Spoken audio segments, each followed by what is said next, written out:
You see, there are obviously certain enjoyment, but those enjoyments are like coming from the gratification of our senses.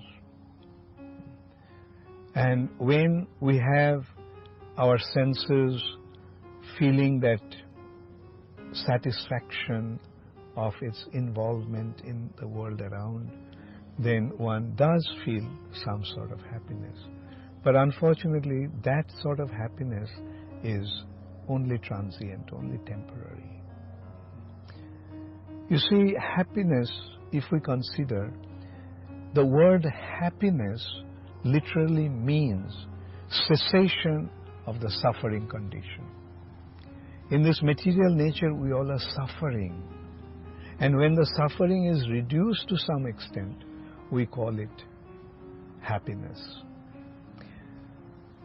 On the other hand, you consider our coming here in this world, birth took place after a lot of suffering condition.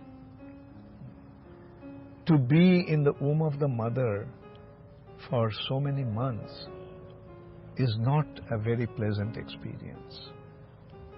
Unfortunately, one is in an unconscious state at that time, therefore he doesn't realize that. But just try to imagine yourself, just completely compacted in a confinement for so many months. How will you feel? Then you come out in the material nature, and yes, you do experience some joy, some happiness, but then there are so many different types of suffering conditions that we all are subjected to. Somebody hurts me, I cry, I feel the pain. Somebody insults me, I feel the pain. I become diseased, I feel the pain.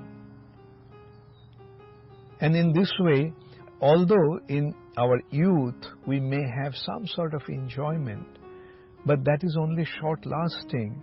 But as we move into old age, the old age is not at all a pleasing experience. Can you imagine you won't be able to move properly, you can't digest your food. Just to take a step, it takes such an effort. And then what to speak of when you become diseased? And then finally death.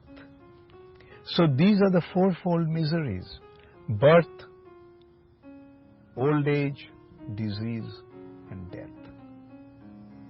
And there are threefold miseries also, like miseries caused by our own mind and body, miseries inflicted upon us by others, miseries due to natural calamities. And ultimately, it's all leading to death. Consider, at one point, we have to leave everything behind. How painful that experience is going to be. All that we have acquired, all the relationships that we have developed, at that point we have to leave everything behind.